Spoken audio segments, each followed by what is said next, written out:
Hello दोस्तों, स्वागत है आपका मेरे यूट्यूब चैनल परीक्षा प्लान में। तो चलिए आज की विज्ञान की प्रैक्टिस को शुरू करते हैं और चर्चा करते हैं महत्वपूर्ण प्रश्नों पर। पहला प्रश्न है, जब तांबे के बर्तन को लंबे समय तक आर्द्र यानी नम हवा में रखा जाता है तब वह मंद हरी परत ग्रहण कर लेता है। यह हरा पदार्थ क्या है? पहला विकल्प है कॉपर ऑक्साइड और कॉपर हाइड्रोक्साइड। दूसरा है कॉपर हाइड्रोक्साइड और कॉपर कार्बोनेट का मिश्रण। तीसरा है कॉपर ऑक्साइड और कॉपर कार्बोनेट का मिश्रण। और चौथा है कॉपर हाइड्रोक्साइड और कॉपर सल्फेट का मिश्रण। तो इस प्रश्न के लिए दूसरा विकल्प सही है। कॉपर हाइड्रोक्साइड और कॉपर कार्बोनेट का मिश्रण होता है जो तांबे पर हरी परत जम जाती है। अगला प्रश्न है, लिखा है निम्नलिखित में से क्या एक पत्ती की काट में नहीं पाया जाता? पहला विकल्प है द्वार कोश का, दूसरा है रंध्र, तीसरा है क्लोरोफिल, पादाब, जाइलम। तो पत्ती की काट में कौन कौन से नहीं पाए जाते हैं ये बताना है। तो पत्ती की काट में पादाब और जाइलम नहीं पाए जाते हैं।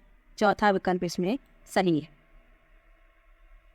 अगला प्रश्न है, निम्नलिखित में से कौन सा विकल्प रेशे को ऊन में संशोधित करने के सही क्रम को निरूपित करता है?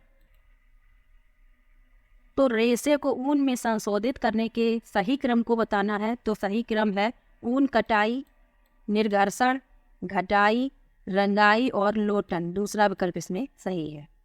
अगला प्रश्न है, रेशमा धातु के एक पात्र में जल उबाल रही है, कई प्रकार से ऊष्मा का स्थानांतरण होता है, कुछ है। लिखा है ज्वाला पर रखे पात्र के हैंडल पर ऊष्मा स्थानांतरित होती है। दूसरा है ज्वाला पर रखे पात्र के जल का तापमान बढ़ाने में ऊष्मा स्थानांतरित होती है। तीसरा है पात्र के निकट की वायु पर ऊष्मा स्थानांतरित होती है। निम्नलिखित में से कौन ऊष्मा स्थानांतरण का सही निरूपण करता है? तो ऊष्मा स्थानांतरण का सही निरूपण करता है चालन, संवहन और विकिरण। पहला विकल्प इसमें सही है। अगला प्रश्न है, कोई पदार्थ प्रकृति में अम्लीय है या क्षारीय वह जांचने के लिए सामान्यतः सर्वाधिक प्रयुक्त प्राकृतिक सूचक लिटमस ही है। लिटमस का निष्कर्षण कहाँ से किया जाता है? पहला विकल्प है चाइना रोज से, दूसरा है हल्दी से, तीसरा है सैक से और चौथा है फिनोफ्थलीन से। तो लिटमस का निष्कर्षण किया जाता है सैक यानी लाइकेन से। तीसरा विकल्प इसमें सही है। अगला प्रश्न है, लोहे पर जंग लगने को रोकने के लिए निम्नलिखित में से क्या एक अनुशंसित प्रथा नहीं है? पहला विकल्प है लोहे को कार्बन, क्रोमियम, निकेल और मैग्नीज के साथ मिश्रित करना। दूसरा है लोहे पर जिंक या क्रोमियम की परत चढ़ाना। तीसरा है लोहे के टुकड़े को चिकना करना या चिकनाई लगाना। और चौथा है लोहे के टुकड़े को आर्द्र वायु में रखना।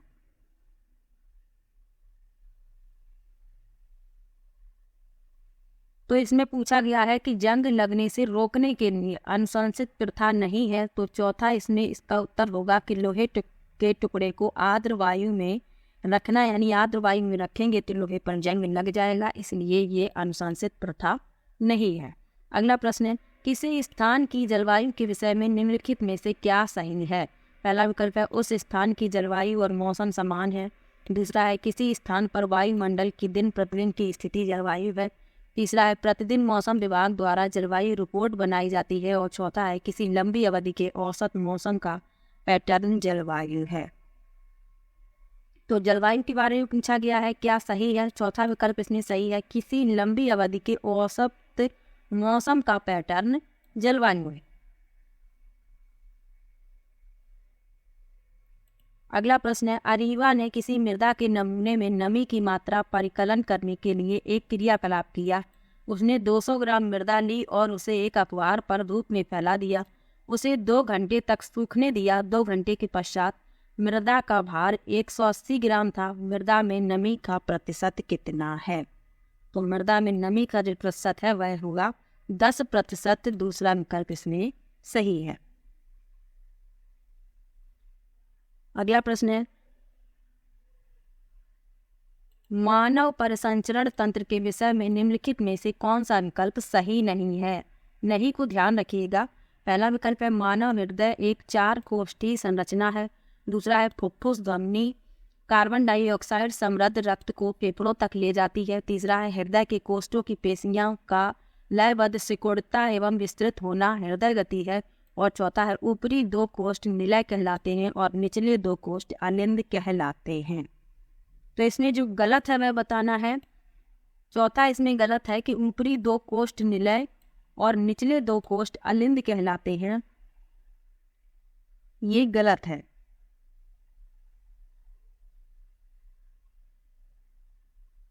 अगला प्रश्न है निम्नलिखित में से कौन सी विधि पौधों में अलैंगिक जनन की विधि नहीं है।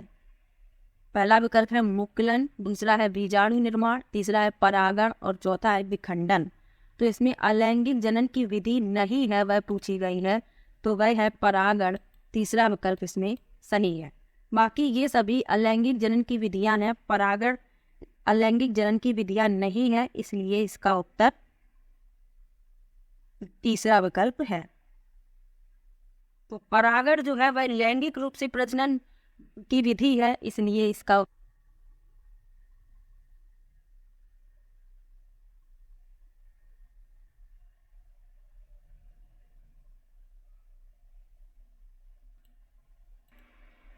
अगला प्रश्न है आजकल विद्युत परपथ में विद्युत फ्यूज को निम्नलिखित कौन से विकल्प द्वारा विस्थापित कर दिया गया है। यानी अब विद्युत फ्यूज की जगह क्या लगाया जाता है ये बताना है। पहला विकल्प है वैद्युत चुंबक, स्टेबलाइजर, लघु परपथ विच्छेदक, दिक् सूचक सुई। तो इसमें बताना है कौन से सही है। तो इसमें सी सही है, लघु परपथ विच्छेदक, जिसे क्या कहते हैं MCV कहते हैं। तो ये पहले विद्युत फ्यूज लगाए जाते थे, अब उसकी जगह पर MCV लगाई जाती है। सी विकल्प इसमें, तीसरा विकल्प इसमें सही है, केवल सी। अगला प्रश्न है लिखा है स्तंभ 1 को स्तंभ 2 से सही सम्मिलित निम्नलिखित में से कौन सा विकल्प करता है। यानी मिलान करना है, तो चलिए मिलाते हैं। समतल दर्पण, इसको मिलाएंगे सीधा आभासी और समान साइज का B से। अवतल दर्पण, इसको मिलाएंगे D से। वास्तविक एवं उल्टा प्रतिबिंब सिवाय जब वस्तु दर्पण के अति निकट रखी गई हो। और उत्तल दर्पण को मिलाएंगे A से, सीधा आभासी और साइज में छोटा। तो पहले का B, दूसरे का D और तीसरे का A, इस क्रम में तीसरा विकल्प इसमें सही है। अगला प्रश्न है बल के संदर्भ में कौन सा विकल्प गलत है।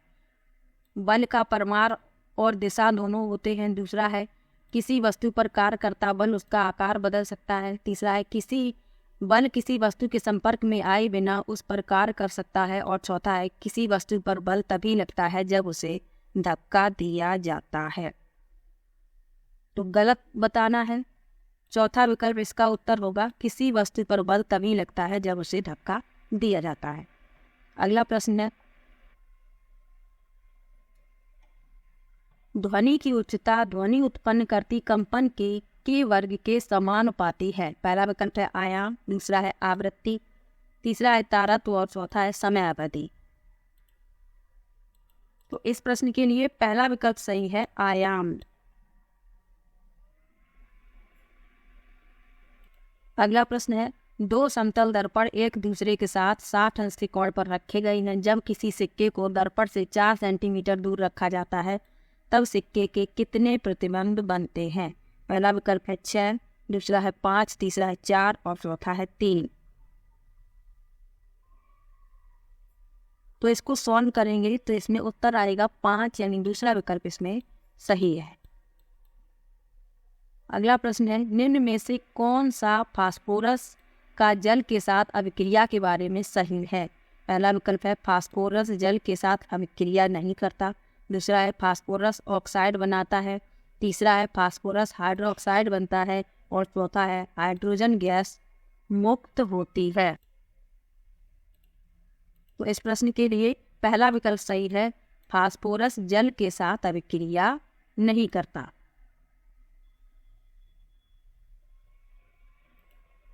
अगला प्रश्न है, निम्नलिखित में से चुंबकों के विषय में क्या गलत है? पहला विकल्प है मानव द्वारा निर्मित प्रथम चुंबक मैग्नेटाइट है। दूसरा है चुंबक लोहे, निकेल और कोबाल्ट को आकर्षित करते हैं। तीसरा है एक मुक्त लटका चुंबक सर्वदा NF दिशा में संरेखित रहता है। और चौथा है क्षण चुंबक के ध्रुव उसके सिरों के निकट होते हैं।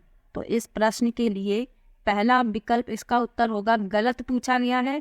तो पहला विकल्प उत्तर है मानव द्वारा निर्मित प्रथम चुंबक मैग्नेटाइट है।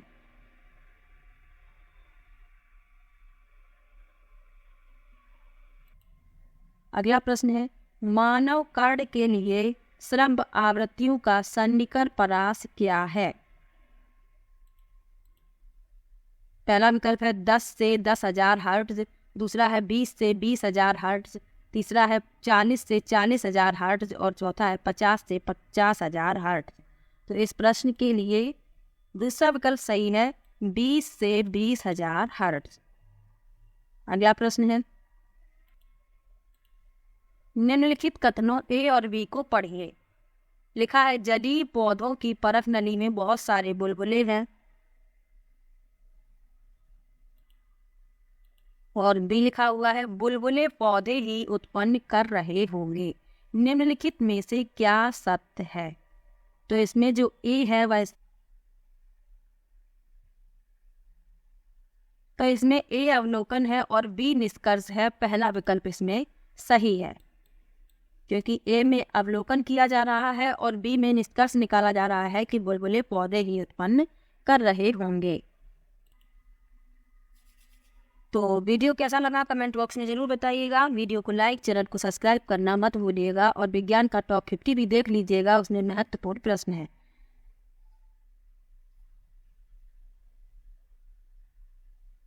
तो मिलते हैं एक और नई वीडियो के साथ, तब तक के लिए बाय बाय।